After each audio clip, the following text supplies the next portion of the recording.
I'm Travis Bader, and this is the Silvercore podcast. Silvercore has been providing its members with the skills and knowledge necessary to be confident and proficient in the outdoors for over 20 years, and we make it easier for people to deepen their connection to the natural world. If you enjoy the positive and educational content we provide, please let others know by sharing, commenting, and following so that you can join in on everything that Silvercore stands for. If you'd like to learn more about becoming a member of the Silvercore Club and community, visit our website at silvercore.ca. I'm sitting down with Trevor Publicover, the Vice President of Sales for Armament Technology Incorporated. They make, according to one very prominent optical physicist, the best rifle glass in the world. And they're located here in Halifax, Canada. Trevor, welcome to the Silvercore podcast. Pleasure to be here.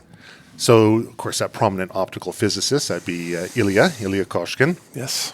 And he is an individual who does not mince his words. He will tell you what he thinks, whether you like it or not.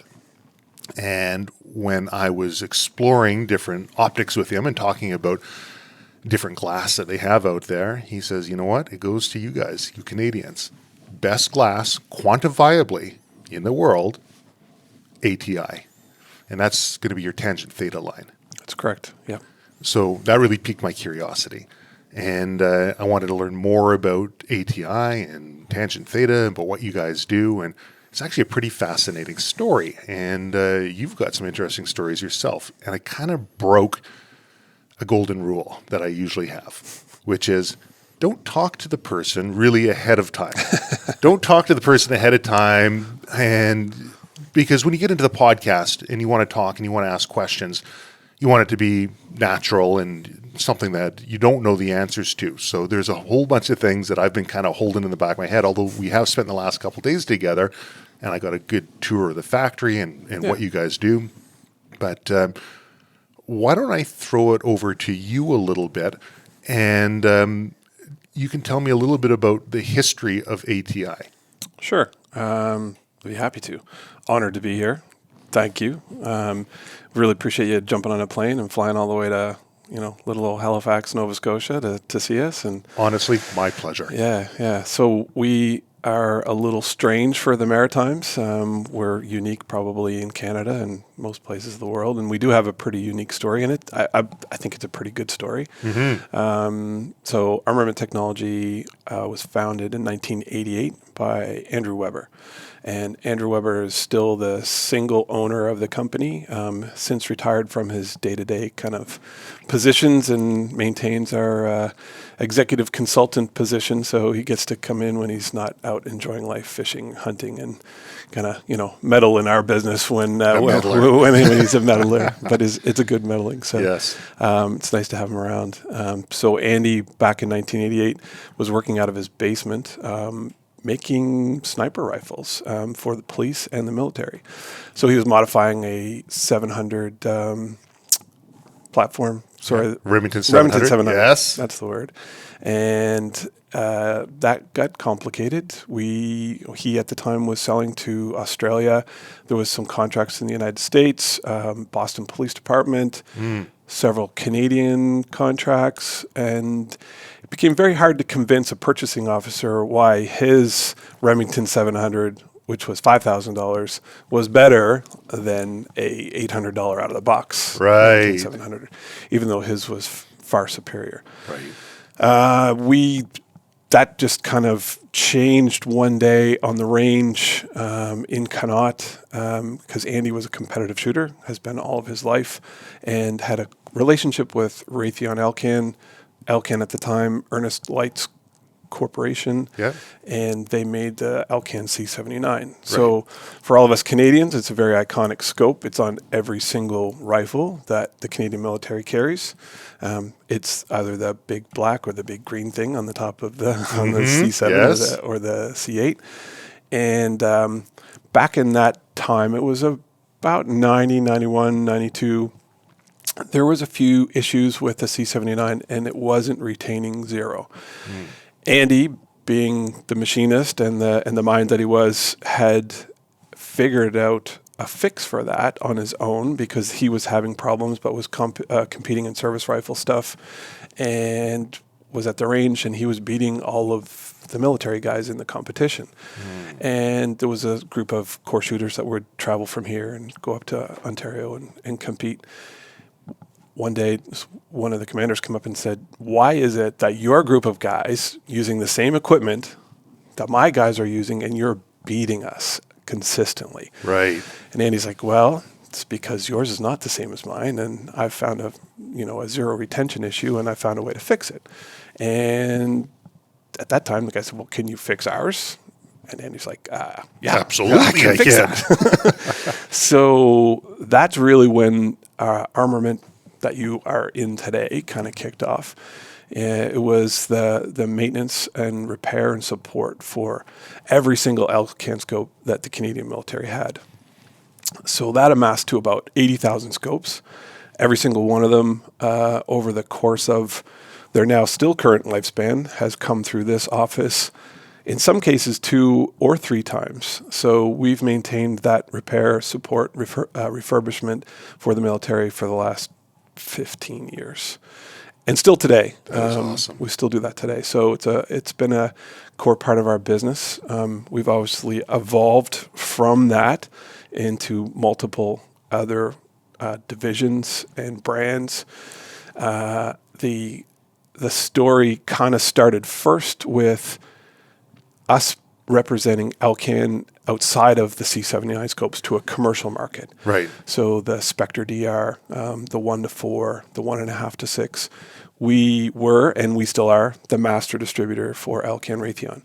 And that meant we handled the commercial business in Canada at the beginning, and then we started to evolve that into the United States, and now kind of globally. So we are active in about 52 different countries around the world, not just for Elcan, but for all of the products that we do.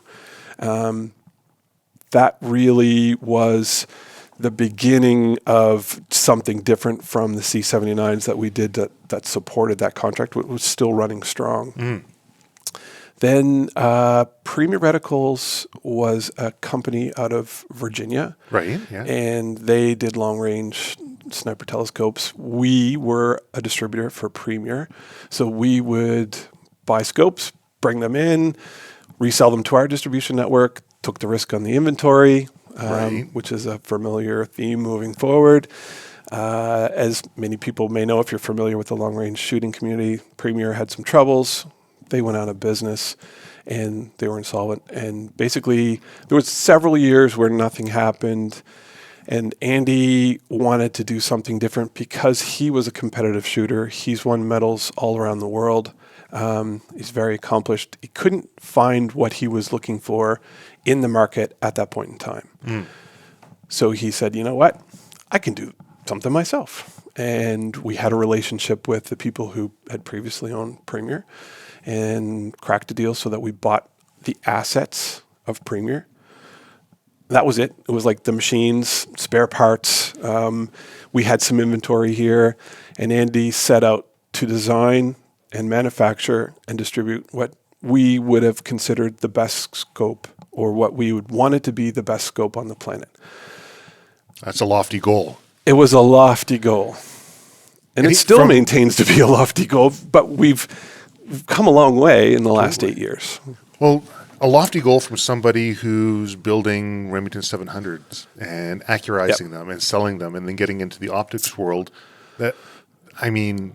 There's a entrepreneurial sort of spirit that goes with all of this, which is something that really kind of sat in the back of my head and was reinforced meeting everybody here and meeting Andy. You know that saying, "Show me your friends, I'll show you who you are," right? Yeah. Well, when you go to a company and let's say you go to your local Subway and the people who are working there are happy and chipper, you got an idea as to what management's like and what work environment is. And they're going to spit in your sandwich or not. Right, exactly. You go there and everyone's upset and you're like, okay, or they're rude or they typically kind of will mirror what the management's like. And that was one of the interesting things here, speaking with you as the vice president in your role and looking at all your coworkers from all different walks of life. Yeah. Everyone's happy. Everyone's smiling. Everyone's having a great time. And I mean, it's not like it's almost Friday. It's Friday. Come on. No, it's Thursday. Oh, it's Thursday. Yeah, it's Thursday. Right. Come on. Thursday. All right. So no excuse there. Right.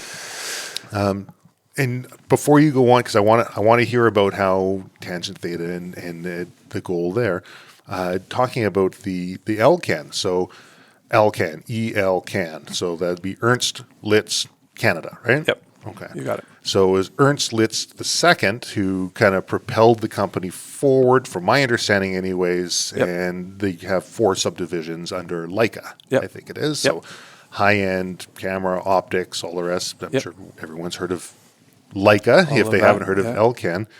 Do you know anything about the Leica Underground Railroad, or have you heard of this thing? I have heard of it. I don't know if I know all the details, but well, I don't know all the details either. That's why I was going to ask. But from my understanding, so there was a group of people that came from, if I'm reading this right, from Germany into Canada.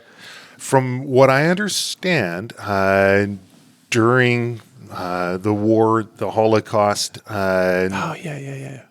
Ernst Litz would hire specifically people, Jewish people, and then station them in places outside of Germany, right? And it became a thing where hundreds and hundreds of people were coming through, and he would be hiring them and stationing them in other places, and he would set them up with funds to get them going. And I think everyone got a camera as well, if I'm not mistaken. You know what? I'm going to have to dig into this because I didn't know all that detail. I heard a little bit, but this is something I've heard in the past, because from what I understand, and his daughter as well was heavily involved with that, and she was I think something to do with Ukrainian slave labor, mostly women, and helping to empower them. Like, just some really, really phenomenal things out of that family. And apparently nobody wanted to talk about it. They didn't want it publicized. And so after the last one, I guess, passed away, they've gone and made a book out of it. And I think they made some sort of a Netflix show or a movie out of it. But really? Yeah, but so how did I miss all that? There's an interesting kind of heritage thing that goes in line with trying to do good, taking risks, and those are some big risks, right? And at that point in time, that's a big risk. Oh yeah, show me your friends, I'll show you who you are. Yeah. I mean, there's you guys working with the Ernst Litz Corporation, and you're doing some interesting things as well, innovating in some risky ways within your company. I thought that was an interesting little tidbit of that's interesting of history there. Yeah. So they say, look, we want to make the best rifle optics in the world. What does that mean? Like, what are we looking at? Quality. Sure. Yes. The support for it, the things that, if you're referring to what Andy set out in Tangent Theta, it was without question everything that he could find that he thought was the best in class. And we really set out to be the Rolls-Royce of the optics world. That was our internal goal. We wanted to be the best in optical quality, in clarity. We wanted to have the scope that was the most repeatable. So it always went out to the extreme ranges. It came back to zero. We really wanted to have the scope that was, the clickiest clicks on the planet. The clickiest clicks. We wanted the clickiest clicks. You don't want mushy clicks. We don't want mushy clicks, but we wanted it to be very precise. And a Tangent Theta scope is an instrument. And it's kind of a self-testing instrument almost. It has come into this world and proven itself to all of its users just by being good. And it's really easy for me as, the sales guy to talk about that stuff and say, yeah, we're the best or whatever. Nobody really believes me. But when you get eyes on the scope, when you get to go to the range, when you get to run it to the extremes, or if you get to come and tour through the plant and you see how we test it, how the design was tested, how every single production model gets tested, then you can see maybe how we got to the best scope in the world.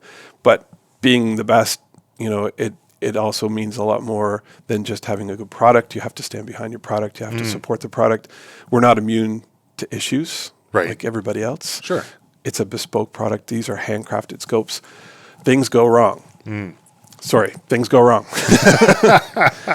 But we like to think that we stand behind everything that happens. And we take it extremely serious. If there's an issue and a customer has a problem, things stop. We get the scope back. The same people that build the scope are the same people that repair the scope. So as you see, we're a fairly lean and mean operation here, but we take all of that stuff to heart. So being the best means people will use our products. People see the value in what we sell our products for. Sure. Because we're at the very high end of the scale. Not absolutely highest, but we're up there. There's pricier scopes out there, but Yep. you're up there. We're up there. I remember reading one place talking about, it's like Mercedes-Benz. They said, we want to build the best vehicle, and once it's built, we'll take a look at all the costs involved in order to do this and price it accordingly, as opposed to saying, well, we've got a cost bracket that we want to be working around. What do we have to start culling? What do we have to cut, and so we can meet that and still have a good vehicle? It sounds like you guys have taken the approach of, let's just build the absolute best and then work our way backwards. We've been saying this since the inception of Tangent Theta. We're fairly unapologetic about our price. And we wanted to make sure that the people that spend the money, they're going to get that value, and they're going to get what we hope that they see the value in that. And we don't want to sacrifice, tolerances or parts or whatever that might be, and that would degrade the quality of the product. And as you saw today, there's a lot of little parts, a lot of little bits that go into a sniper rifle telescope. Right. I think, I'm going to get this wrong, but it's like 252 individual little parts. Some of them have tolerances of microns. And when you're putting that all together and put it on a shock tester and test it at 1,000 Gs for 1,000 drops or whatever we are doing to qualify it, it's got to hold up. But it also has to hold up in the field. It has to hold up to recoil. Our scopes are qualified to 50 calibers and higher, but they also have to survive being, jumped out of a plane, into the water, out of the water, into an atmosphere, whatever the situation might provide. So we're building scopes for professional users. And that might be military police, professional shooters, or guys who just see the value in spending the money on a good product. Well, I know I've got some questions that we put out through social media, just for people who are interested in learning a bit more about the scopes. Yeah. One of the things that I thought was pretty neat was the shock testing, the pressure testing, the temperature testings. Like, you guys will get these things down, like, how far below negative? We go to the mil spec, which I think is negative 85, and plus the same, I believe is 85 or 90. Wow. I think maybe it would be good to step back a little bit, because we do a lot of different things here. And maybe we can just take a minute to explain, like, we are the master distributor for Elcan. Right. We have our reticle and some IP in the scopes that we sell. We are the OEM manufacturer of Tangent Theta. Yeah. We have several brands that we make, like SAI Optics, Xoptec, and then we have Tenebraex. Right. So we're a little confusing to some, and lines kind of get a little skewed sometimes, and people get a little confused. So the stuff that we test and we build in here, Tangent Theta is our design, our baby. And as you saw, we run the test and all that. But we also run all those same tests on all of the other scopes that we sell, even though we don't make them. Oh, that's awesome. So we want to make sure that everything, I didn't realize that. Everything we do gets held up to the same standard. It may not be the same thing that we're building in-house, but we're holding it to the same standard. And SAI Optics, which we can talk about later, we've aided in the design. We don't make it here. It's made for us in Japan. But we've got a lot of experience. We have a lot of smart people. We have optical engineers, and we have a network of people that we've just developed over the last 34 years of being in business. So we've got a pretty deep bench to draw from, and that goes into our designs, whether we make it in-house or not. But we make sure that whatever we sell, we want to be, the best in class. Right.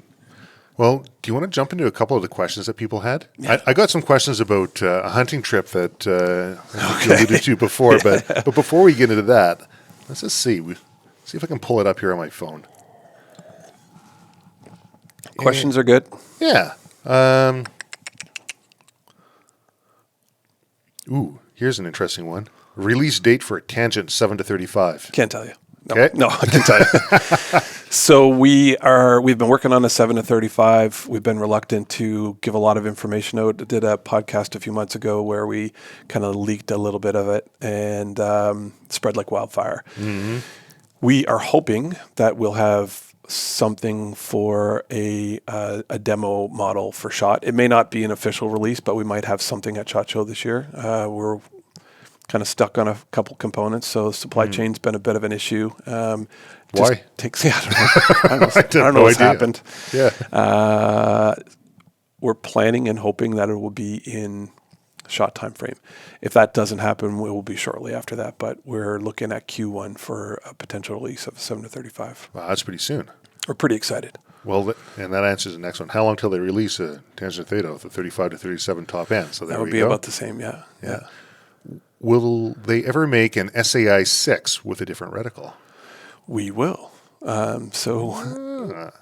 guess maybe we can talk a little bit about that. So we constantly try to be innovative and figure out new things, and we get a lot of feedback from our customer base and what they like and what they don't like, and we try to kind of fit it into our model. So what we're working on now is like a mill-based reticle. So everything that we have in SAI, well, there's two options. It's our rapid aiming reticle calibrated in 5.56 or 7.62. And it's the same calibrations that we use for the Elcan 1 to 4. So it's very similar ballistics. We have had a lot of feedback that people just want to have just straight up mill tree reticle. So we're working on that. We're still multiple months away from that being a product, just with kind of the cycles, and probably also looking at a MOA version as well. So, okay, very cool. Yep. This is my favorite question. So the last one was by a Gear Report Caleb, who asked that one. Then we got a Gur.Bolt. Who do small circle glass make far away bigger? Did you see that one? Yes, I did. I don't know. I think the answer was yes. The answer there is yes. Yeah. What about spotting scopes? This is Okanagan Precision Shooters. Good question. We talk about that frequently in our R&D meetings, and the answer right now is no. There's no direct plan for that. We have the ability to do that, but our focus right now is on our core business of our primary models and our new released models. We have a very large back order. We're doing our best to make them as fast as we can. Sure. But we're really kind of at capacity in some regards, and we're looking to expand. I don't know if we've got room right now for a spotting scope. It's not off the table, but there's no short-term plan for it. Yeah, I guess, building the company out, you got to make sure you're taking those steps in manageable steps. And manageable steps. As growth comes, you can take bigger steps. Yeah. Yeah. I think everything is an option at this point. We just want to make sure we're doing the right thing and we're satisfying the customers that are, buying from us now. And we don't want to let anybody down. So. Yeah, no, that makes sense. Yeah. The, looking at, the people say, we punch above our weight class. Looking what you guys have built, starting from, hey, I work on Remington 700 actions and I accurize them, to now I'm a distributor working on optics for the Canadian military, to I want to have the best glass in the world. Like, those are some pretty big steps for a company to take, I would say. I guess when you put it like that, maybe. And we've talked before about it, and you briefly brought it up at the beginning about risks, taking risks on ensuring that you just invest more into the company on inventory in order to have things on hand for whatever eventuality. Yeah. We realized that early. If we don't have the inventory or we're not planning, years in advance, that's been one of the keys to our success on pretty much all of our brands and developments. And we don't. Sometimes we miss the mark, and we'll sell more, and we get stuck with no inventory, or we can't make it fast enough. We try to always have something in stock. Tangent Theta has kind of been the exception because it's been great and it's been very popular. We'll get better at getting them out quicker, but right now we don't want to miss out on the quality, and we just don't want to rush. Right, quality over We quantity. Take the time to get it right, or Right, yeah, quality over quantity. Yeah. Have there been times, just from a personal interest, from a sort of like business development standpoint, have there been times when you've taken those risks of stocking extra inventory and it's really bit you in the butt? Of course. Yeah? Yeah, of course. But, we manage it in a way that it doesn't impact the business. And we've been pretty lucky that we drive it fairly hard, and we've got a lot of good connections, and there's a lot what we're stocking up on. When we get caught in those situations, it's only usually for a few months that we have to carry it. Generally, it's not because of something that we've done or a customer's done. It's been a market condition or something changed politically that has changed a motivation, but things usually come back around. And so if a few months down the line, it kind of figures itself out, it doesn't sound like it's been the hardest bite in the butt. No. It was kind of the answer I figured it'd come to, and I only figured that was Just a little sting. For a bit, but you sting. figure a way because from the entrepreneur mindset, and really everybody who works here seems to have the freedom or ability to be able to make suggestions or affect change within the company in a way that an owner and entrepreneur could. There's always an answer. There's always a solution. There's always a way. When you get to the end and you look back, did the ends justify the means? Should have I just cut bait sooner and just counted my losses? But maybe yes, maybe no. But it seems to me, from talking to everybody here and yourself, that a big key to the success that ATI has seen is in its ability to be, and I'm using air brackets here, lucky. And of course, the harder we work, the luckier we get by some weird coincidence. Yeah, thanks. Yeah. So we are a very entrepreneurial company, and our culture really breeds that in all of our employees. And I think there's that that mentality that people will do whatever it takes to get things done when they need to get them done. We did a tour of Tenebraex earlier today, and all the people in the back that are working through thousands and thousands of flip cover kits and ARDs, and it's not uncommon that we've got a production schedule that goes out to multiple months, sometimes straight out over a year. A customer will call us and say, listen, I know we're not scheduled to receive these parts until 3 months away, but we really need them next week because it's holding up a big military order. There goes nights and weekends for everybody, but nobody complains. Everyone drops and does whatever it needs to do to get that stuff out, to do our best to help the customer. And it's right across the company. It's not just in our Tenebraex line, Tangent Theta, operations and support. We really have a good group of people here that get her done. Yeah, lucky, air quotes here. Air quotes, again. lucky. Right. Yes. And we have a very low turnover rate. The people that come in, like I said, it breeds that, just the culture and the mentality. And once people come in, we take care. We'd like to think we take care of our people, and we hope that they stick around. Well, I get kind of a family vibe here. Honestly, I know you guys aren't all related, but you get kind of a family vibe that everybody is working together. That's an Atlantic Canadian thing. There you go. Yeah, it's a maritime thing. Maybe in some ways, Yeah, but I'm sure not all maritime companies are going to have that. Kyle Mack asked, can you ask him what kind of glass they use in the SAI 1-6? Is it the same they use in the Elcan offerings? So let's talk about glass for a minute. Let's step away and talk about glass for a second. Sure. We get that question a lot, and it's not just for SAI, but optics in general. There is a few places in the world where the substrates come from, and there are many different specs for glass. And inside of a scope, there's lots of glass. Right. So it's not just the glass that's on the Front and objective back, end. yeah. There's multiple lenses and elements that are throughout it, and all of them have different specifications and could come from different places. So we spec and source all of our glass for Tangent Theta from Germany. They can come from multiple sources. Some are in Asia, and others are in Germany, and others are in Japan, and they could all be mixed in different areas. And it's kind of like the secret sauce that nobody talks about. But there is no real good answer, but we get all of our stuff from Germany for Tangent Theta. SAI all comes from Japan. Right. That's where the scopes are manufactured. Some of that glass may come from Germany. Some of that glass may come from Asia. Some of that glass is made in Japan.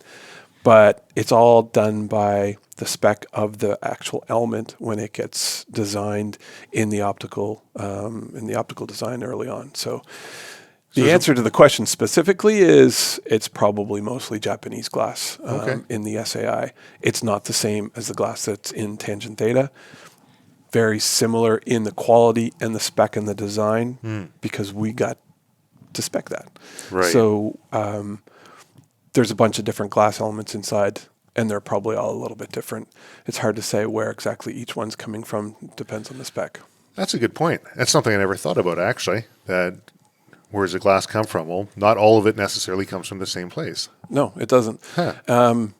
Generally speaking, I think there's this thing that floats around on the internet, and people hear one word, like there's a manufacturer in Germany, and if it's that type of glass, then that just satisfies everyone, and they're okay. Well, that's good. Marketing. It's right? marketing. Yeah. But I would say that most of the manufacturers in the optics field probably have the same dilemma, and elements come from all over the place. It just depends on what the quality is and what the clarity is and how the resolution works. Makes sense. So hopefully that answers the question. Okay, Cal Mack, and he also doubled up here. He says, and also in another text, if they plan on releasing a 1:8 or higher magnification scope or a new hybrid type sight like the Elcan 1:4 and 1:6 from SAI, Elcan, or TT, Tangent Theta. So if I just said yes, would that that be answer it okay? Yes, next question. So SAI, we are planning that to be a family of scopes. It was always designed to be a family of optics that was in a different space than Tangent Theta. Tangent Theta is at the upper end of the pyramid. There is a big market for quality scopes in the mid-range price. And there are some holes in maybe different magnifications that work for different applications that we've identified. Not that it's a big surprise, but we are working on a family of optics to build out our SAI line farther than the 1:6. So we had to start somewhere. 1:6 was where we started. Yeah. We understand it's a pretty competitive market. There's lots of great scopes out there. We feel like we've got a good start with SAI, and we're going to build on that. So the answer is yes. Answer is yes. Hey, good answer. Now, I will say we're not going to build something that looks like an Elcan 1:4. That's separate. Like Right. Elcan is Elcan's Elcan. Elcan's Elcan. Right. We're looking at more of the low power variable stuff in different magnifications that will be higher. So we've talked about this one before, and that's about the reticle on the 1:6 and how it can be a bit polarizing.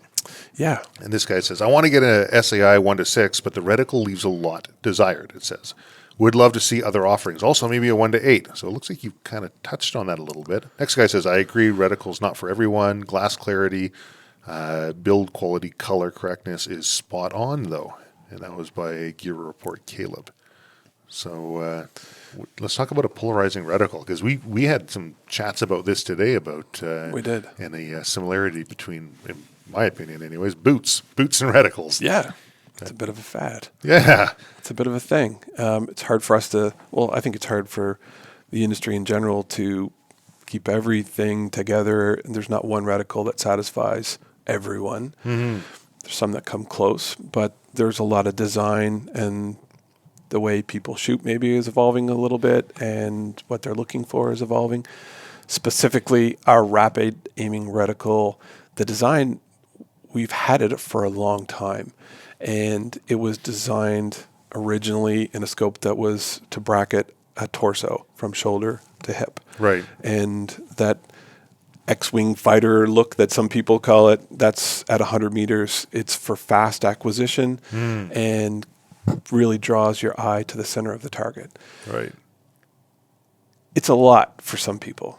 And we knew that it was going to be polarizing when we put it out, but a lot of reticles are anyway.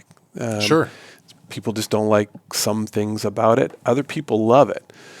Most of the time, people just have to get behind it, and they have to look at it, and they have to use it, and to see the application, and to see it really draws the eye to the center of the aiming point if you're moving and if you're shooting quick.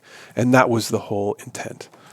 You know, I think a lot of people get stuck in analysis paralysis, as well as social proofing. Yeah. So like Amazon and social media and the rest, or different forums and blogs. People, if they're going to make a big purchase or even a little purchase, they want to know, am I making the right decision? And so they'll go and they'll look at how many reviews are on it and what other people are saying about it, and that can influence people's decisions a fair bit. Yep.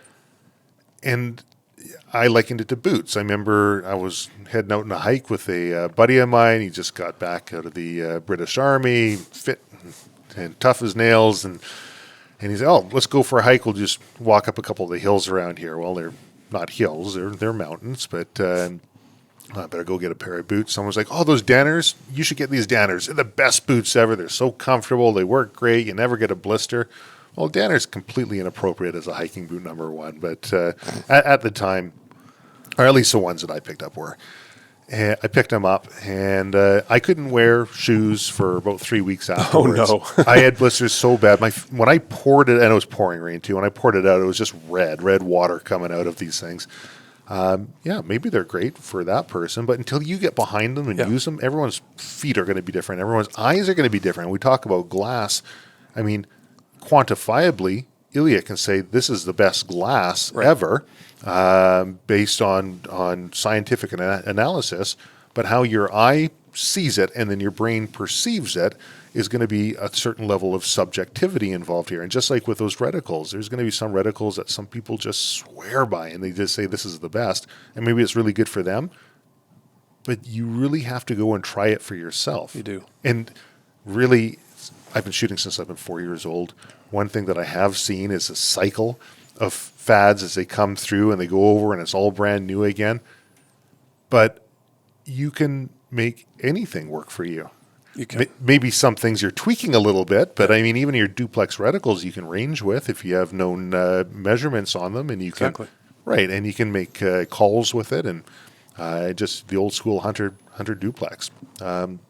So I think for people when they're looking at reticles, it's really important to not get tied up in what everybody else might be saying, but take a look at your specific application of what you're hoping to use it for the majority of the time, and then work your way back from there. Does this one fit, and will it do well? And I don't know. From my perspective, I think that's it's not Gucci and sexy and a marketing thing, like always putting a new reticle out. But we're trying not to be Gucci and markety and all that stuff. But I mean, it happens. And when we released the SAI 1-6 with the rapid aiming reticle, we were really targeting like 3-gun shooters, fast moving, quick acquisition of the target. Right. That was what, it brackets an IPSC target at 100 meters perfectly. Yeah. That was the intent. And, like you said, you can make that work for pretty much anything if that suits you and it doesn't annoy you every time you look through the scope. But I got one more question I think I can ask in here, and then I want to delve a little bit just about more about the company, because it does intrigue me. Sure. Here's a good one. How do I get it? Thanks for all these questions. This is great. Yeah, no problem. Glad this isn't me. This is people who've just written in, and Adam Bach says, Adam, I've known him since he's been 12 years old. Fantastic fellow. He's on the range any day that he can get away and get on the range, and he's helping others do the same. Nice. Good instructor, good ambassador for for the gun world in general. He said, I'd like to know about the scope price points and durability. Is there a diminishing return on expensive scope when it comes to the abuse that it can take and still function flawlessly? With super high-end scopes, does the end user expect better build quality to withstand harsher punishment? Or is it just extracting perfect optical clarity? And then he has an also, so this is actually 3 questions. Also, can you physically wear out a scope turret from use? So that, I'm sure you maybe have got the last one. So why don't we just go through them systematically? Sure. Yeah, sure. So I think going back to making the best scope on the planet and the quality and the support, there is an expectation that that scope is more ruggedized. We're building them for a military specification. We expect that soldiers would use them in their day-to-day taskings and everything beneath that. We also understand, and we warrant the scopes against manufacturer's defects for the life of a Tangent Theta scope. We are designing these things to last and, to take a licking and keep on ticking, right, if I'm allowed to say that. But it's like, yeah, so I think, yes, if you are paying good money for a scope, you can expect it's going to last. But if you're a guy who falls and drops a scope on a rock or whatever, and fall out of your tree stand, or the things that life put in front of you that aren't necessarily manufacturer's defects, you know what? That may not be the case, but it depends. Everything is situational. Yeah. And for this times that has happened in the past, we'll bring a scope back in. We'll have a look at it. Most cases, if we can fix it, we'll fix it. If there's some minimal cost, like there's things that we can't fix. Sure. If you scratch the glass, if you bust an element, it has to be replaced. Right. But we can figure that out on a case-by-case basis. There is the care of the glass, how you clean the glass, the licking of the glove and the But that doesn't work? Yeah. Or what? I mean, that's the most Come on. common thing that we have. You're like, what's that little swirly mark thing? So, so there is an expectation of common sense, but generally we will stand behind our products. But I think going back to the question, yes, you should expect your scope to last a little bit longer, to take a little bit more of a licking within,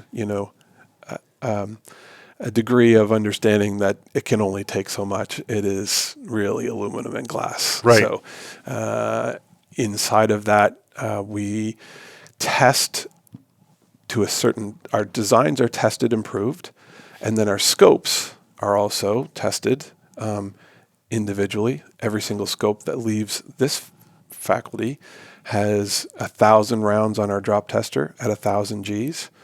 And you were lucky enough to witness that today. Yeah, that'd drive me insane. Yeah, it's crazy, and it's just behind us here. So Thunk, all day. We want to make sure that the elements stay together, all the pieces work when you're using them in extreme ranges. So when the erector tube gets dialed up to its extreme ups and downs, and left and right, that it comes back to its optical center where you've zeroed it and has a repeatable function. So that's very important. And we test it through multiple phases. We leak test each one to make sure that there's no design flaw in the scope. If there is, it goes back to the drawing board. We drop test it. All our scopes are filled with nitrogen, so they're not susceptible to the temperature changes and buildup of condensation inside on the glass if something changes. So all that's pretty serious stuff and intended for, professional, serious users. And we were talking before about a match that I was at, and it rained. And we're in British Columbia, and it rained, and it was a multi-day match. And day 2, there was 3 people on the line, and they all just so happened to be, maybe they're a same batch run or something, but it was another scope company, not an inexpensive scope company. And they're having fogging issues in there. And it struck me that now this company's probably producing a lot more, and maybe they're not able to test each and every scope in the same way. But the level of confidence that comes with knowing that you're actually going to be able to see your target whether it's just a competition and it's and it's sort of extreme conditions, or you're out hunting and it's really cold out.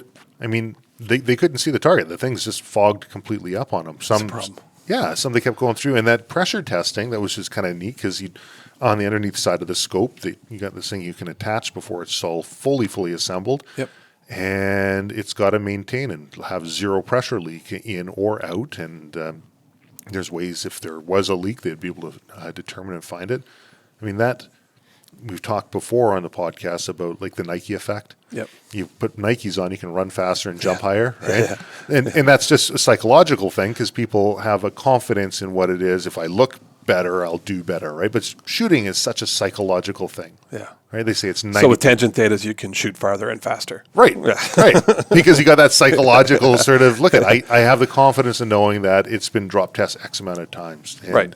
Very annoyingly in an office where you keep hearing these thunks, where it's got the where it's been pressure tested. I thought that was a personally, if I were you guys, I'd be putting that on the whole marketing brochure and throwing it out there. Yeah, absolutely. And then that adds to, the build time. And that, again, we don't sacrifice the quality. And we want to make sure that every one of them is tested. And that is super important to us. But, to the other guys in the line that had the fogging issue, like us, like them, we're not, immune to all of these issues. Sometimes, the Murphy shows up, or there's a problem. But again, it's how you handle it and support the problem. How do you deal with it? And that's a very serious issue around here. So, so we have a few more questions, but I'll get into them afterwards, because you're talking a little bit about care and maintenance. So you're saying I can't spit on my objective lens anymore. You can, but and rub it off with steel wool.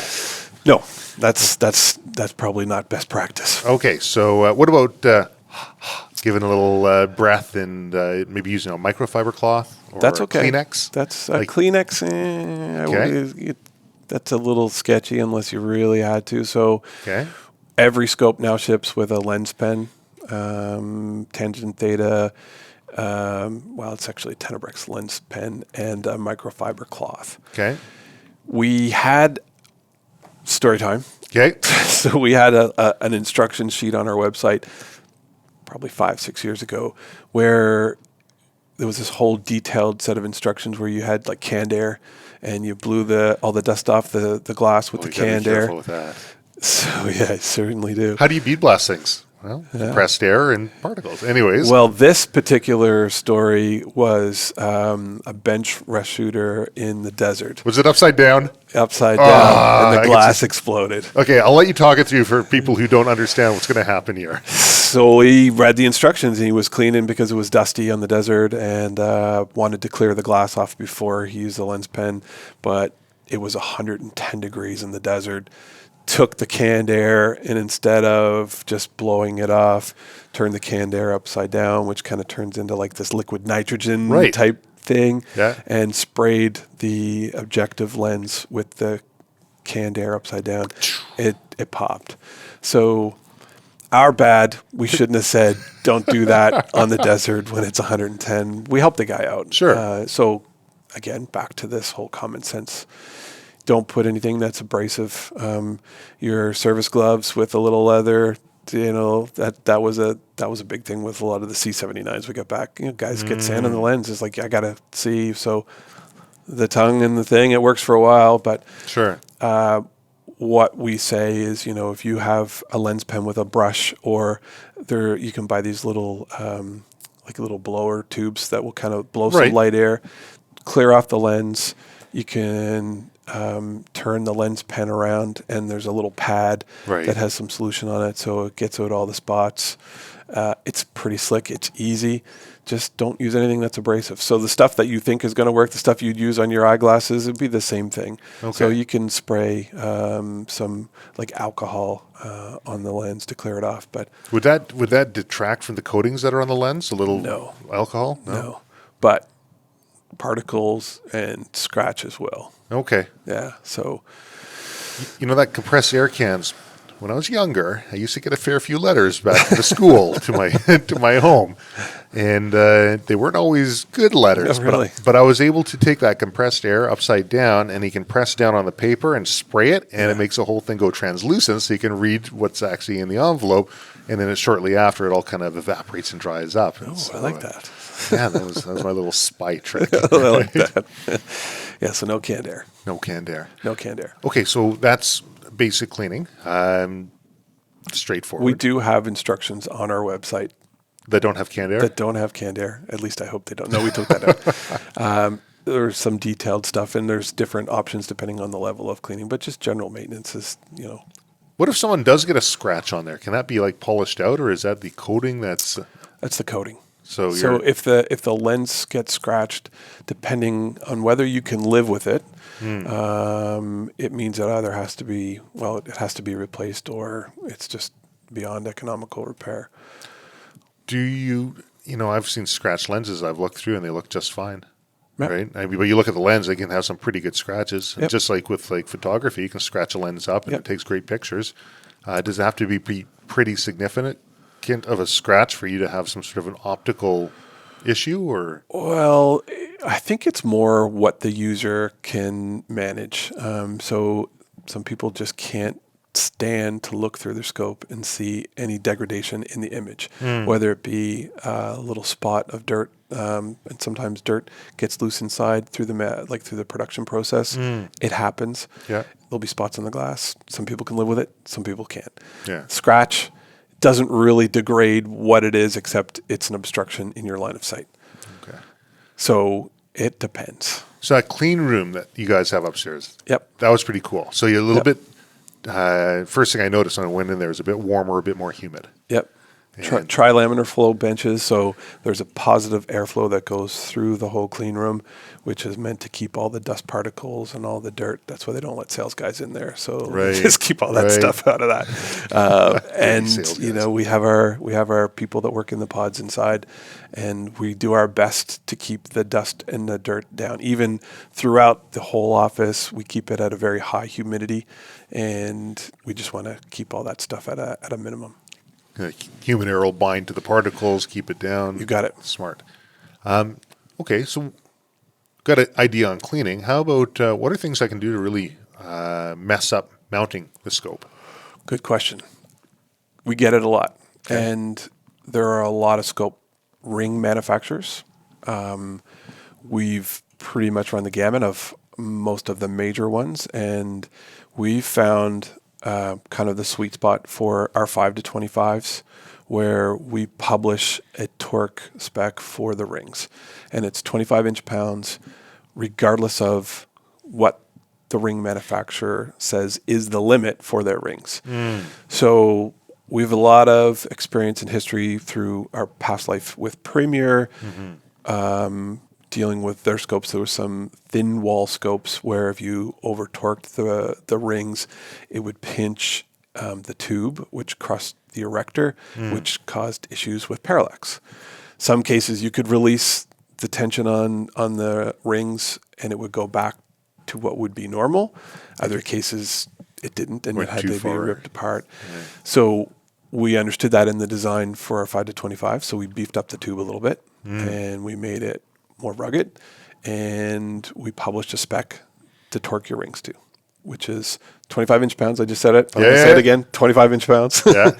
And pretty much all of the major manufacturers now, you will have no issues.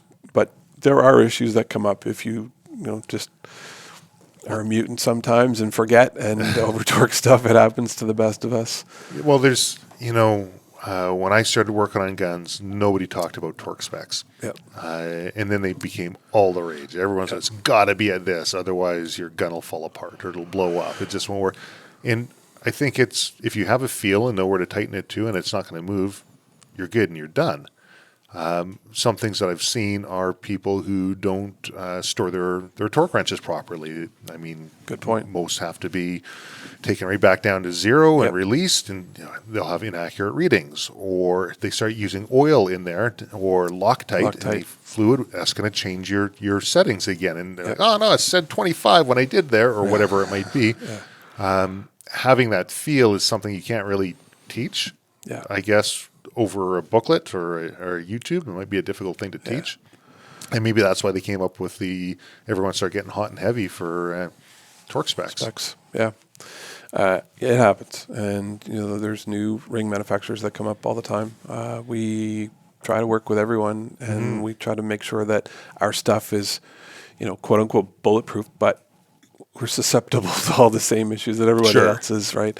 And the specs right now are higher than what they were, lower than what most manufacturers recommend that their rings are capable of, but you don't always necessarily need to have it maxed out. And, if you do run into an issue and you've mounted your scope up and you find like there's a problem on a Tangent Theta, parallax doesn't seem to be right. First of all, give us a call.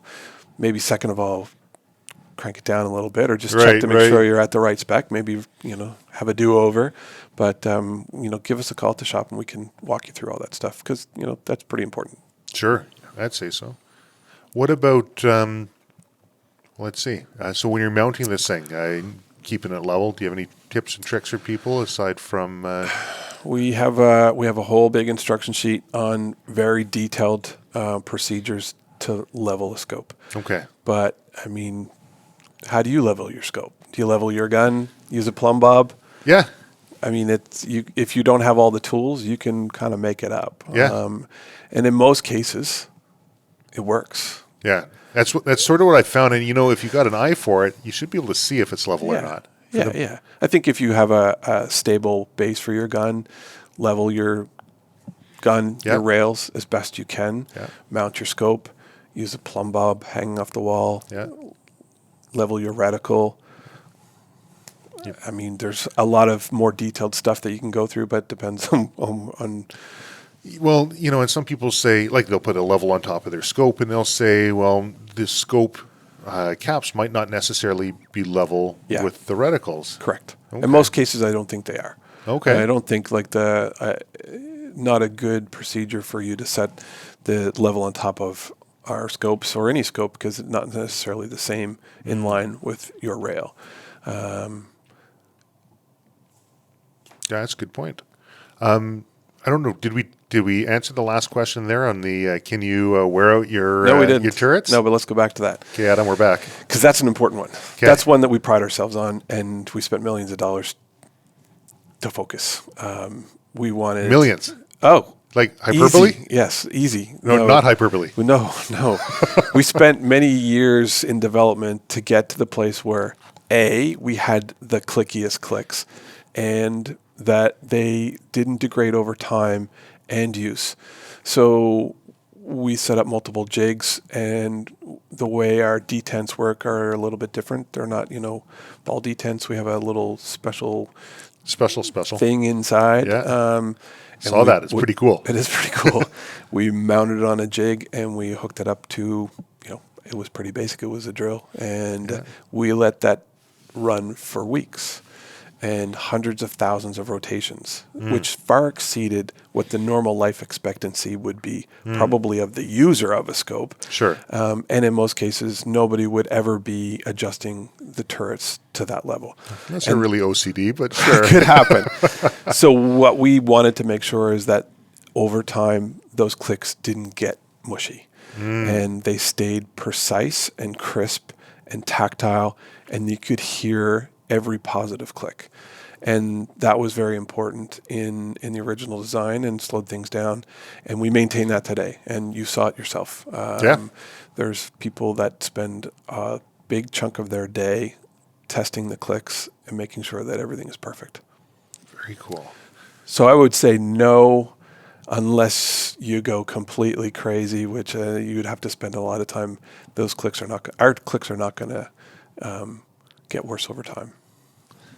I've got another question here. It says, I'd be interested in a long-range scope recommendation for a 300 Win Mag 500 yard plus.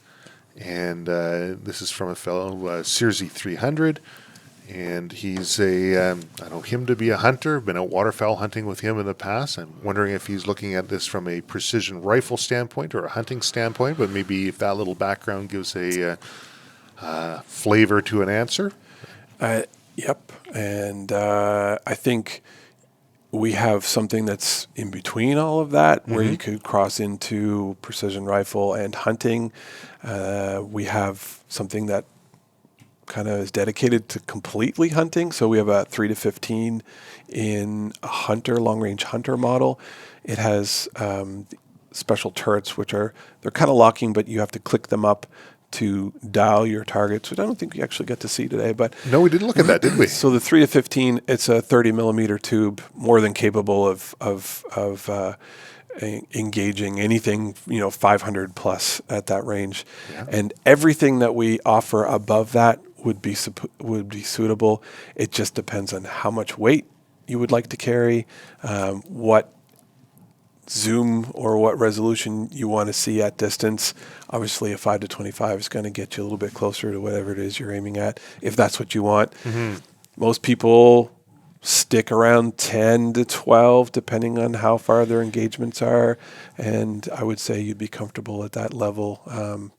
So the answer that depends is we probably have something that would suit either strictly hunting or in the middle of hunting and competition, or just competition. What would the middle one be? What would you recommend for 3 to 15P. So it has a 34 mil tube, has a little bit more range, so it gives you a little bit more distance that you could reach out, but still in a compact design. It's a little bit heavier than the 30 mil tube. Same beefy turrets as the 5 to 25. Not as long, not as heavy. Very good, capable scope. Okay, one thing that we haven't talked about that I got to see firsthand today was the toolless re-zeroing. Yes. That was pretty slick. Yeah. And you know what? Sorry, we forgot to talk about that. How the heck hasn't anybody done that before? I don't know. Yeah, so we've patented toolless re-zero, and it's really easy. We have a screw on the top. Very tactile, big fat fingers will fit in there.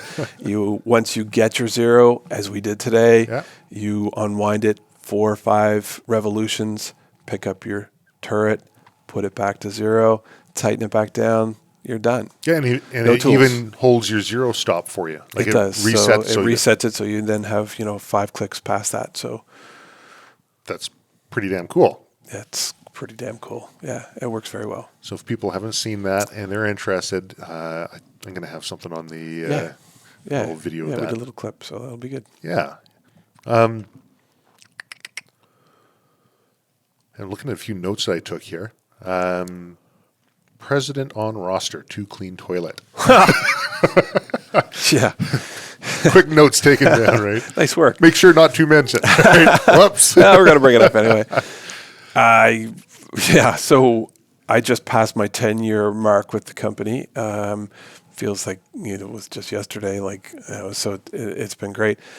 My previous life, I came from a large defense contractor, was based out of the UK, kind of more corporate environment and culture, and kind of got tired of being on the road, wanted to spend time with my family, and wasn't quite sure where to go. And just by strike of luck, I found this place and met with Ted and Andy and came on with the company.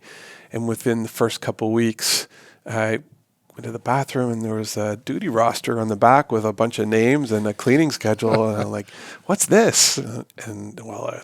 Why is my name on that? I was like, well, you're up on Friday for cleaning the bathroom, buddy.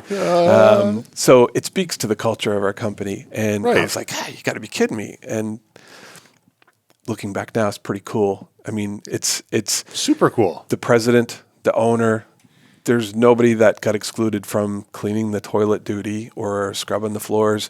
We all took part in that.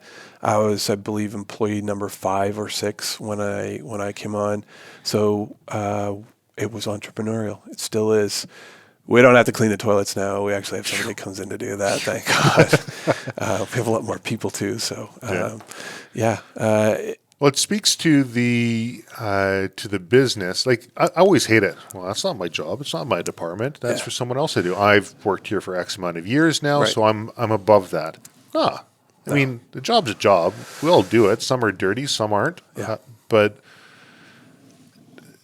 I think it speaks volumes to a place that I would enjoy working at is one that ego is left outside. Yes. and that's one of the things, because I've seen, like David, background and Yep. in British Army, British military, and accomplished individual as a PRS shooter. I didn't get one whiff of ego from him. Nope. Or anybody else here. Nope. And their backgrounds, I mean, Andy, like, holy crow, look at what he's done.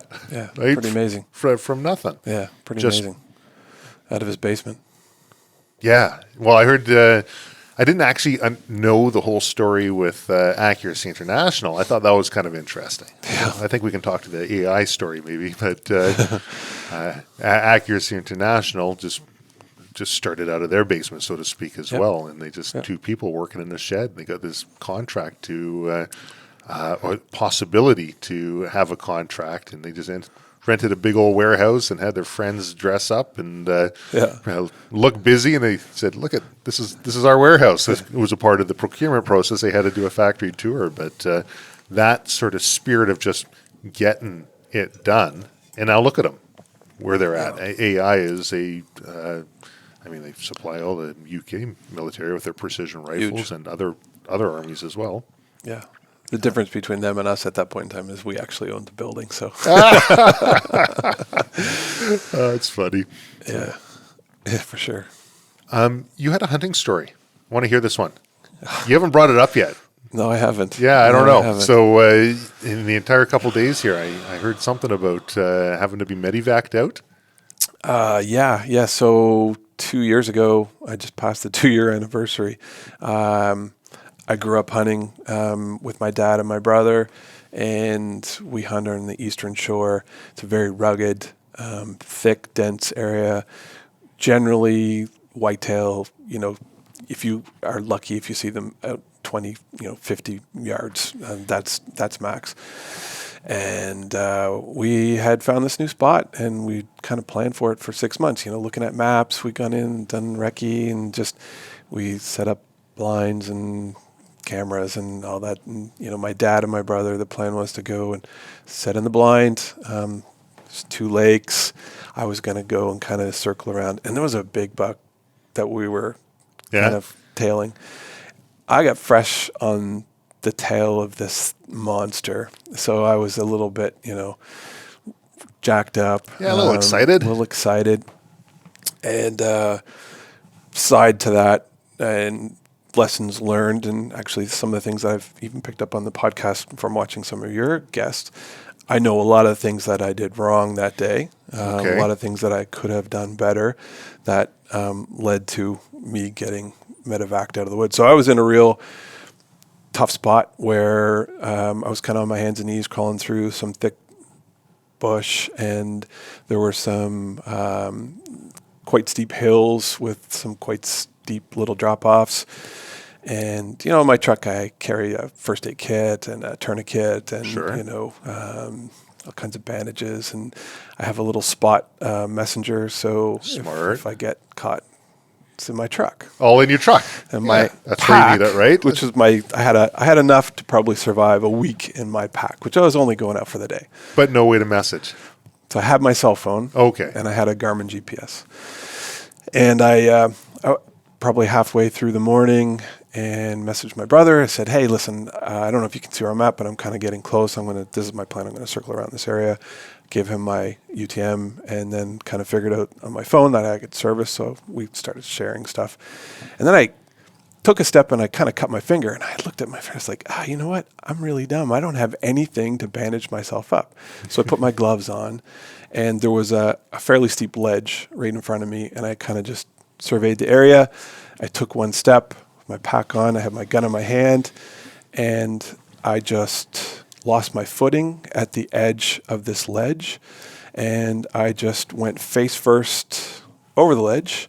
I was falling face first, my gun with my Tangent Theta in this hand, pack on it, and I kind of cupped up as I was falling, and there was a sharp rock at the bottom. My leg hit the rock and snapped my tib and fib.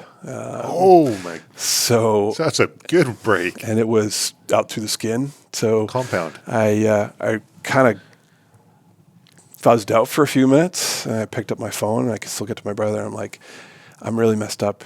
I broke my leg. You got to get to me. And he's like, you're joking, right? Like he thought I was calling because I shot the deer, which I didn't. I reached down, I grabbed my leg, and I flipped over, and it did the whole floppy, and I could feel the bone sticking out through. So I got my leg elevated. I still had my pack on. What were you feeling? Like getting like signs of shock when that happened? At that point, I was good. And I had taken, I take first aid all the time. Sure. I'm self-aware. My brother was the head of the search and rescue for his area. Wasn't the area that we were in, but we were 500 meters apart. It took him 45 minutes to get to me. It was that thick. Wow. So I laid in the hole, broken leg. He got to me, and I'm like, listen, you got to call 911. You and my dad are not getting me out of this spot. So long story short, I laid there for about 3 hours before the first people to get to me were a fire department that had kind of trudged their way in. God love them. And they had a sled. And they got me in the sled. The paramedics kind of did first level kind of support. They got my leg in a flap. They got the flappies down, but they couldn't administer any meds because they didn't have the qualifications. So there was like 15 people, including police officers and the ambulance guys, that drugged me out of the woods for 3 hours. Unmeted. When did the pain kick in? As soon as they put me into the sled. Yeah. So while you're waiting for them, it was like, okay. Well, when I was waiting for them, I was all right. And then it got dark and I started to get cold, and I could feel like, all right, I know that I've got signs of shock, and I'm talking to my brother, and he's taking pictures of me and doing what you would do. As a brother would do. So it was a bit surreal. It's like coming to the terms with the fact that I'm laying in the woods for what was a long time before my brother even got there with a broken leg. Scary. Knowing that all of my kit was in the truck and I didn't have it. And so, I've internalized that a lot since. And, you kind of live that over and over. And so lessons learned? Lessons learned. Not so heavy pack. Right. Take what I need, not more than I need. Take my time, be a little bit more calculated. You're rushing a bit, were you? I was trying to cover some ground. Okay. Because that's tactically advancing swiftly. Daylight was becoming scarce. It was in the afternoon, so it was about 2:30.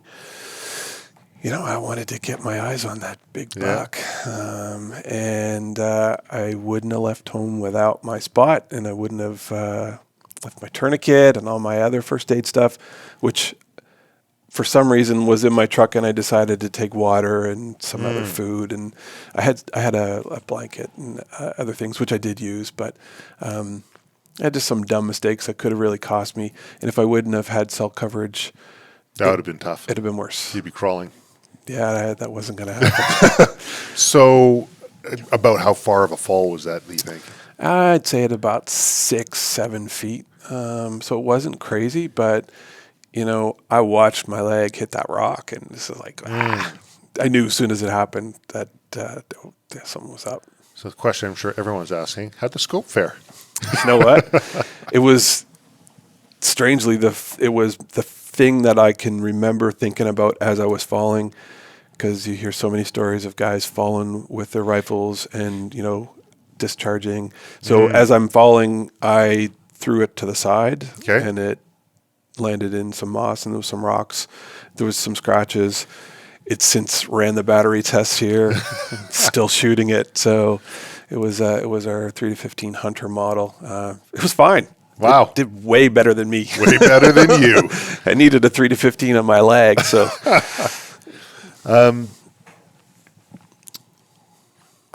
looking through a couple more of my notes here. One of them I put down was cuts through Mirage. Yep. Okay. So there's a couple things that we can talk about. Yeah. One of them is the resolution and the clarity of the glass that is in our Tangent Thetas. I think has an advantage to seeing through some of that distortion of Mirage. Another product that we have is a polarizing lens for the ocular end of the scope. Okay. So like your sunglasses, a Yep. polarizer on an optic has the same impact. You have to tune it to get it to polarize, Yeah. but helps cut down some of the effect of Mirage. Shooting on a bright sunny day over reflective surfaces like water, snow, helps reduce the glare from that to help you see your target better. If you happen to be in a position where you need to shoot or see through glass, same as your glasses, it takes away all the glare so you can see to the target to the other side. So one is the coatings, one is the resolution, the other is, pairing that with a polarizer helps as a system to kind of bring that Mirage down a little bit. It doesn't take it away, but it helps you see your target a little bit better. Interesting. One thing, so Tenebraex flip cap covers. Yep. Got a cool tour of the factory there, looking Yep. at all the stuff Yep. you're doing, and they've got an interesting story as well. But one thing that you guys have is the ARDs, the anti-reflective devices. Yep. Can you tell me a little bit about how these ARDs work and why somebody would want them? Absolutely. I think more people need them than they know and don't understand why they would want them. So I'm happy to talk about it because it's something that we developed for the U.S. military and goes back 25 years. And we developed a proprietary coating called X-Lume. And that X-Lume is put on the honeycomb and it helps absorb light. There's two things that we want to block, and that's the reflection coming back from the scope, that if sunlight hits the glass Right? and then comes straight back out is one. So if you're in the military and you're buried in the side of a hill, you don't want to be discovered because of 'Cause you're flashing the back at glint them. or the glare. Yeah. Right. And also the reflection that's kind of come back off, it gets absorbed inside of that. And it actually acts as a lens cover or a Sunshade. sunshade. Yeah, sorry. Okay. A 2.5-inch honeycomb works the same as a sunshade. What it doesn't do is doesn't block the barrel Mirage Right. because of the lens. So if you're stacking that, obviously we can't do the same thing, but it has the same effect as a sunshade. Helps if the angle comes in from the sun, so it kind of blocks off that glare from your eye when you're looking at your scope. See, I picked some of that up because I just couldn't find an ARD for a scope that I was looking for, Yep. and to just kind of screw in. But Tenebraex had one that worked with a scope, and it works great. And I use it on a hunting rifle. Excellent. You only have to be looking right towards the sun Yep. with it coming in one time and not be able to see anything through it to realize I could really use a solution so I can actually see my target. Absolutely. And, one of the other kind of just maybe forgotten about part is it actually protects the glass in the front. So yes. if you're trudging through the bush and, something happens, a stick hits your scope lens or whatever, it's a small price to pay to protect the coating on the lens. One thing I've heard people talk about is light transmission, and I know Ilya's got thoughts on that as well about Yep. the ideas of it, but an ARD would change the amount of light just because it's got the honeycomb Yep. mesh in front of it. It's going to change the amount of light that comes through. Yep. When and where would that be a concern? Or is it a psychological thing? It could be a little bit of both. Yeah. It does have an impact on light transmission, Okay. for sure. Okay. It's very minimal. In maybe the very darkest edges of the evening, there may be a couple percentage drops in transmission. Very hard to see with the eye and hard to measure in some cases. So we do build different sizes and different thicknesses of the honeycomb. All have slighter different impacts. And the cool thing about the honeycomb in all of the magnified optics is you can't see it when you put it on the front of the scope. No, you can't. So the focal point is out past where the honeycomb is. And unless you're on a Right. true 1X, you can get the imprint, but it really doesn't impede, any of your shooting points. So it's pretty cool. Very cool. Well, from my perspective, I mean, just if I want to ring steel and it's a certain time of the day and I'm in one of my locations I like to go to, unless I have a sunshade or an ARD, I'm just not seeing it. Yeah. Hunting, same thing. Out Yeah. there, it came up and I couldn't take the shot. It wasn't an ethical shot. Couldn't see the animal, so just had to let it go by. And I was like, I've got to find a solution for this. And the Nice. ARD worked well. So all of our Tenebraex products, before you go to the next question, just while we're on the topic, all of them screw in. All of them, that's one of the things that we do very well. Right. If we're going to brag about something, we'll brag about the fact that we've got probably 5,000 fits Yes. for almost every optical manufacturer on the planet. If we don't, we probably have something that's pretty close. Yes. It's a pretty tough business to have all the thread specs, the IDs, the ODs, and have all those fits. We have a few models that have the boots that go over, that kind of fit over the top, on some different scope models that don't have the ability for a thread ring or Right. that up. So we try to fix something to that. But I would say 98% of all of our products for Tenebraex screw into the front or have a cap that goes over the back. Right. There is really not a standard in the optical industry for sizing and thread specs, and Which is crazy when you think about it. dimensions. Yeah. So that's what we do well. You may not think that when you go to our website and try to find your product, but we're trying to get better at that. So it's a work in progress. Well, that's, I don't think most people think about the fact that within the same manufacturer, in the same line, you can have differing thread pitches or IDs, ODs, inside diameter, outside diameter. Even it's just by the same line, same model, different year. Right. Yeah. And I don't think a lot of people would really take that into consideration. And the fact that you guys have been just carving out a niche in an area, which is probably really good at making sure that keep competition out, because who else wants to go through all of that effort and expenditure? That's nothing worthwhile ever comes easy, does it? True. Right? True. I mean, and we build the products to be tactically tough. Going back to the original days, and I think I might have told you a story that the original design for the U.S. Soldier was that flip cover that was positively attached to the scope, was designed to be grabbed in the open position so they could stand up, pick up their gun and their optic by the flip cover, and run and move. And we tried not to lose sight of that. Right.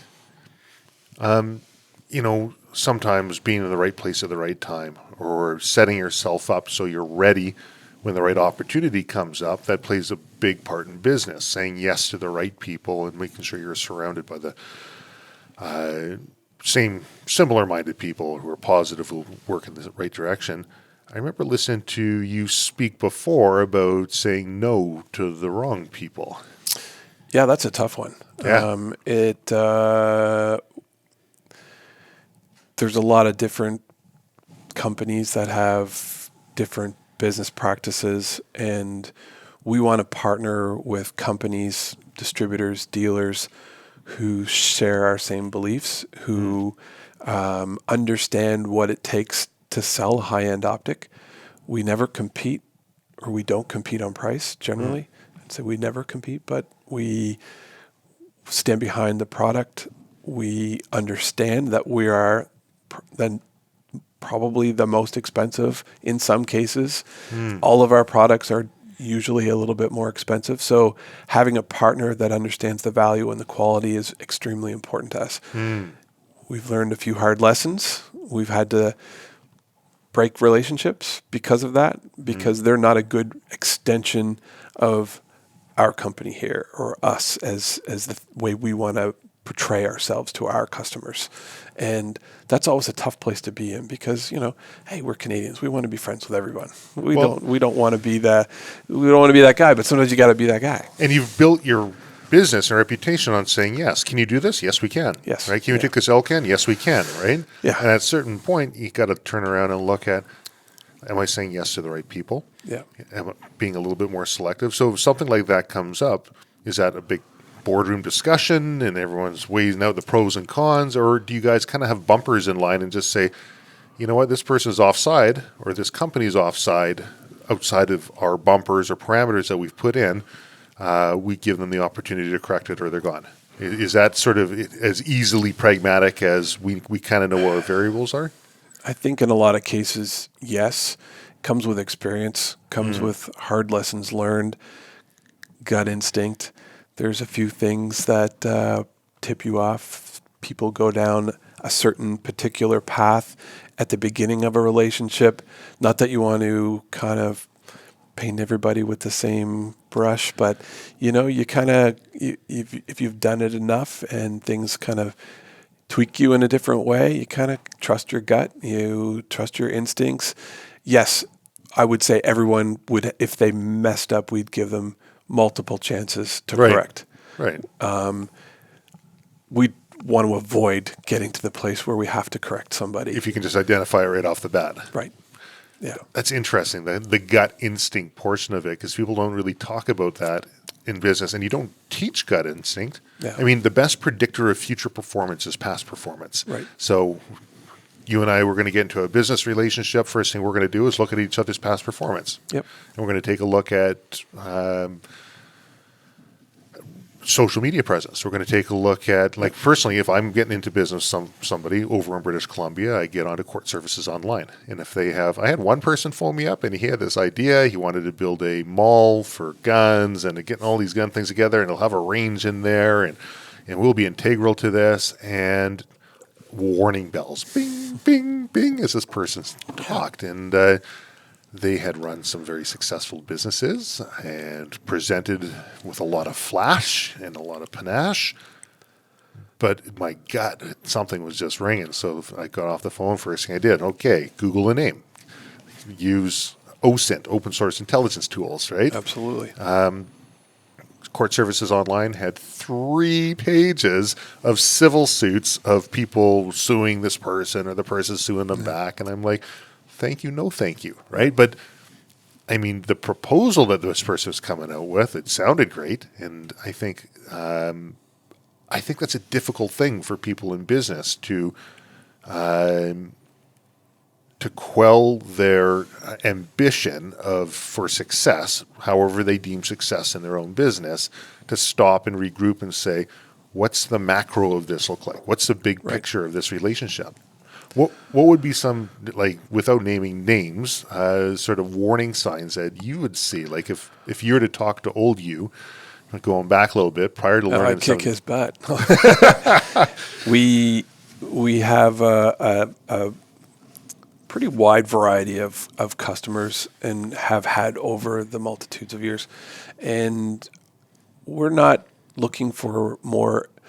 Let's just talk about our distribution channels.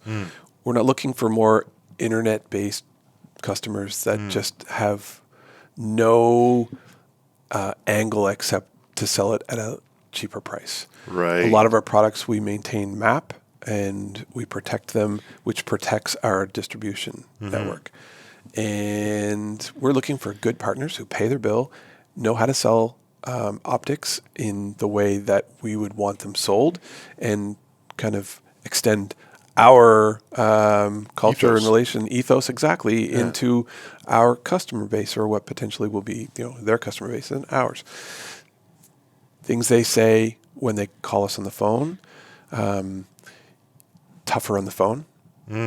Questions maybe that they're asking, or things that they're looking for without a relationship, without understanding what we're looking for, and we don't know what they're looking for. So going back to some key questions maybe will tip us off, and then we do the same thing. We'll get online. We'll start doing our background checks. Maybe we'll give people a chance to do stuff where, it's kind of cash on the barrel head, so to speak. And we will slide depending on the personality of the person. It's always tougher on the phone, and that's kind of what we've been lacking over the last 3 years, where we're starving a little bit for more face-to-face stuff where you can pick up on keys and the nonverbals. The nonverbals. You meet somebody at a trade show, probably more apt to get involved with them if you have a face-to-face discussion like we are now. Harder on the phone. We might be a little bit more strict, but I don't know. It just depends. And how do you describe the gut instinct? But a few things kind of add up over the years. Put it all together, you make a decision. Sometimes you say yes, sometimes you say no. Yeah. Yeah. You know, when I'm talking to somebody and everything they're saying sounds awesome, it sounds like exactly what I think somebody would think I would want to hear. Yeah. Okay, alarm bells are going off, What's right? up? I always just, for me, I just like back up. Yeah. Actually, got one fellow I work with, and he does that to me sometimes. He's like, I'm just doing it because I know how much it jacks you up. He's like, I don't want to hear this. And how a person will treat others who can't do anything for them is one key indicator that I've found as well. If they're, just seeing how they, if you're going out for food and they treat somebody in a certain way that that they're not treating you. That's a warning sign. Big time, yeah. That's a warning sign. Yeah, I'm with you on that one. Is there anything else we should be chatting about? You know, I've gone through a bunch of the questions. There was some basic Q&A on upkeep of the scopes and common questions that you'd probably get asked. Are there any things that maybe I've missed or that we should be touching on? That's a good question. We have talked a lot. We have, I think a desire and focus in our company to evolve and to grow. Our customers that are listening now, stick with us. If you're waiting on a scope, we'll get it to you. Yeah. We want to be innovative. We want to be thought leaders within, without being too fatty. Right. Fattish, yeah. whatever. We're a professional company, and it's based on professional shooters, and we're very serious about our business. Like to have fun. I think we're a fun group of people, but we're pretty serious about this business, and we're pretty serious about making sure that we maintain the standards that we set out to achieve. And we do have a lot of brands. We do have different variations of products. We have a lot of great relationships with our OEMs, which in one case they're our customers, and on other cases could be considered, competition. But it's such a small world, and we really value that, and we never want to damage.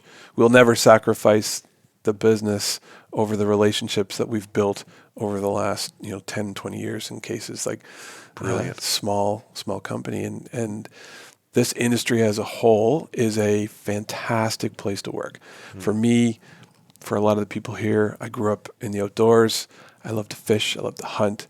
I like this culture, but I also like everybody else in the industry who, I think I might have said this before, they get up every day and they just grind it out, and they want the same goals. They want to be in the same place, helping people out, providing good products, increasing, the capabilities either downrange or in competition, just refining stuff, making our processes better, evolving our products, making those clicks a little bit clickier. A bit more clicky. A little bit more clicky. The clickiest clicks. Clickiest clicks. Improving our... trademark it.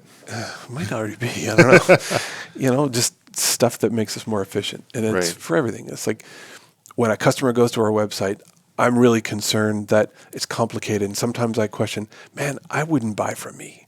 Like it seems like there's a lot of information there, and we're trying to make it easy. So that's a constant battle we hope to improve on. That's a struggle that so many companies will have. I mean, if you talk to a software developer, or an engineer, a designer, hey, I'm a full stack developer, right? Yeah.